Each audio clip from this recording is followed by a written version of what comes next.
ರಾಜ್ಯದಲ್ಲಿ ಮತ್ತೆ ಹೆಚ್ಚಾಯಿತು ಕೊರೋನಾ ಆತಂಕ. ಎಂತಹ ಪರಿಸ್ಥಿತಿ ಬಂದರೂ ಕೂಡ ಸಜ್ಜಾಗಿರಬೇಕು ಅಂತ ಸಿಎಂ ಸಿದ್ದರಾಮಯ್ಯನವರು ಸೂಚನೆ ಕೊಟ್ಟಿದ್ದಾರೆ.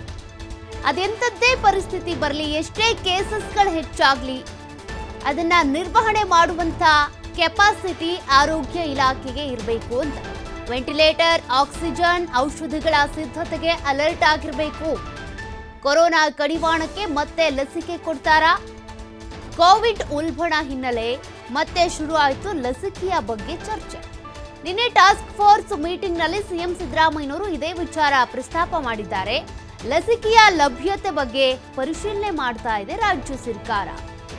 ಈಗಾಗಲೇ ನೋಡಿ, ಡಬಲ್ ಡೋಸ್ ಹಾಗೂ ಮತ್ತೆ ಬೂಸ್ಟರ್ ಡೋಸ್ ಅನ್ನು ಕೂಡ ಹಾಕಿಸ್ಕೊಂಡಿದ್ದಾರೆ, ಲಸಿಕೆ ಹಾಕಿಸ್ಕೊಂಡಿದ್ದಾರೆ. ಹಾಗಿದ್ರೂ ಕೂಡ ಮತ್ತಷ್ಟು ಕೊರೋನಾ ಭಯಂಕರವಾಗಿ ಆರ್ಭಟ ಮಾಡ್ತಾ ಇರೋದ್ರಿಂದ ಎಲ್ಲೆಲ್ಲಿ ಎಷ್ಟೆಷ್ಟು ಕೇಸಸ್ ಇದೆ ಅದ್ರ ಬಗ್ಗೆ ಅಧ್ಯಯನ ಮಾಡಿದ್ದಾರೆ. ಮತ್ತೆ ಸಿದ್ದರಾಮಯ್ಯನವರು ಈಗ ಇಂಥದ್ದೇ ಪರಿಸ್ಥಿತಿ ಎದುರಾದರೂ ಕೋವಿಡ್ಗೆ ಸಂಬಂಧಪಟ್ಟಂತೆ ಆರೋಗ್ಯ ಇಲಾಖೆ ಫೇಸ್ ಮಾಡಬೇಕು. ಆಸ್ಪತ್ರೆಗಳಲ್ಲಿ ಬೆಡ್, ವೆಂಟಿಲೇಟರ್, ಆಕ್ಸಿಜನ್, ಮಾಸ್ಕ್ ಅಥವಾ ಕಿಟ್ಗಳು ಇದೆಲ್ಲವೂ ಇರಬೇಕು. ಹಾಗಾಗಿ ಸಿದ್ಧತೆ ಮಾಡ್ಕೊಳ್ಳಿ. ಮತ್ತೆ ಈ ಕೋವಿಡ್ ಲಸಿಕೆ ಬಗ್ಗೆ, ಲಭ್ಯತೆಯ ಬಗ್ಗೆನೂ ಕೂಡ ಚರ್ಚೆ ಮಾಡಬೇಕು ಅಂತೇಳಿ ಸಿದ್ದರಾಮಯ್ಯನವರು ಮಾತನಾಡಿದ್ದಾರೆ. ಹೌದು, ನಿನ್ನೆ ಆರೋಗ್ಯ ಇಲಾಖೆ ಮತ್ತು ವೈದ್ಯಕೀಯ ಶಿಕ್ಷಣ ಇಲಾಖೆ ಅಧಿಕಾರಿಗಳು ಮತ್ತು ಟಾಸ್ಕ್ ಫೋರ್ಸ್ ಅಧಿಕಾರಿಗಳು ಅವ್ರ ಜೊತೆಯೆಲ್ಲ ಮೀಟಿಂಗ್ ಮಾಡಿದ್ದೀನಿ. ಕೆಲವು ಮುನ್ನೆಚ್ಚರಿಕೆ ಕ್ರಮಗಳನ್ನು ತಗೋಬೇಕು ಅಂತ ಹೇಳಿದ್ದೀನಿ. ಎಲ್ಲಕ್ಕೂ ಪ್ರಿಪೇರ್ ಆಗಿರಬೇಕು. ಯಾವುದಕ್ಕೆ ವೆಂಟಿಲೇಟರ್ ತೊಂದರೆ ಇರ್ಬೋದು, ಆಕ್ಸಿಜನ್ ತೊಂದರೆ ಇರ್ಬೋದು, ಕಿಟ್ಟಿಗೆ ತೊಂದರೆ ಇರ್ಬಾರ್ದು, ಯಾವುದಕ್ಕೂ ತೊಂದರೆ, ಮತ್ತು ವಾರ್ಡ್ಗಳಿಗೆ ತೊಂದರೆ ಇರಬಾರ್ದು. ಅದನ್ನು ಖಾತ್ರಿ ಮಾಡ್ಕೊಳ್ತಕ್ಕಂಥ ಕೆಲಸವನ್ನು ಮಾಡಬೇಕು. ಸೊ ಈಗ ಸುಮಾರು 65 ಕೇಸ್ಗಳಿದ್ದು, ಇವತ್ತು 80 ಆಗಿದ್ದಾವೆ ಅಂತ ಹೇಳ್ತಾರೆ. ಇದು ಅಷ್ಟೊಂದು ಸೀರಿಯಸ್ ಸ್ಟ್ರೈನ್ ಅಲ್ಲ.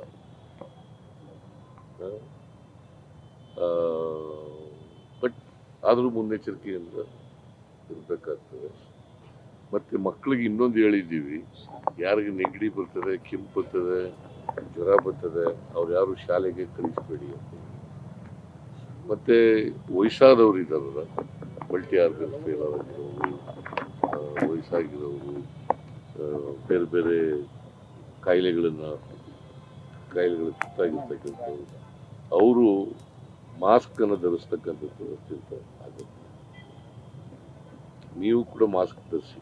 ಸರ್, ಮಾಸ್ಕ್ ಕಡ್ಡಾಯ ಮಾಡುವಂತದ್ದು ವ್ಯಾಕ್ಸಿನ್ ಹತ್ತಿರದಲ್ಲಿ ಚರ್ಚೆ ಆಗ್ಲಿಲ್ಲ ಸರ್? ನಾನು ವ್ಯಾಕ್ಸಿನ್ ಎಲ್ಲ ರೆಡಿ ಮಾಡ್ಕೊಳ್ಳಿ, ವ್ಯಾಕ್ಸಿನ್ ಸಿಕ್ಕಿದ್ರೆ ತೆಗೆದು ಇಟ್ಕೊಳ್ಳಿ ಅಂತ ಹೇಳಿದ್ದೀನಿ. ಮಾಸ್ಕು ಕಡ್ಡಾಯ ಮಾಡಿ ಅಂತ ಹೇಳಿಲ್ಲ.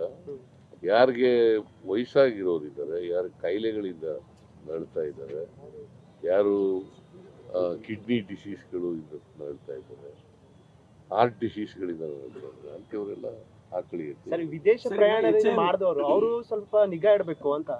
ವಿದೇಶ ಪ್ರಯಾಣ ಏರ್ಪೋರ್ಟ್ ನಲ್ಲಿ ಏನಾದರೂ ಟೆಸ್ಟಿಂಗ್ ಇನ್ನೂ ಮಾಡಿಲ್ಲ, ಕೇಂದ್ರ ಸರ್ಕಾರದಿಂದ ಏನು ಬಂದಿಲ್ಲ ನಮಗೆ ಇವತ್ತು. ಬಟ್ ಎಚ್ಚರಿಕೆಯಿಂದ ಇರಬೇಕು ಅಂತ ಹೇಳಿ. ಹೌದು, ನಿನ್ನೆ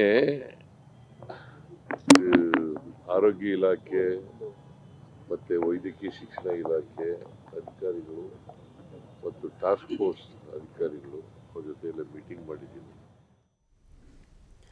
ನೋಡಿ, ಕೋವಿಡ್ ಉಲ್ಬಣ ಆಗ್ತಾ ಇದೆ. ಅನೇಕರಿಗೆ ಶೀತ, ಜ್ವರ, ಗಂಟಲು ನೋವು ಸೇರಿದಂತೆ ಒಂದಷ್ಟು ಲಕ್ಷಣಗಳು ಕಾಣಿಸಿಕೊಂಡ ತಕ್ಷಣ ಸ್ಥಳೀಯವಾಗಿ ಇರುವಂಥ ಈಗಾಗಲೇ ಲ್ಯಾಬ್ಗಳನ್ನು ಕೂಡ ಓಪನ್ ಮಾಡಲಾಗ್ತಾ ಇದೆ ಟೆಸ್ಟಿಂಗ್ಗೆ ಅಂತ.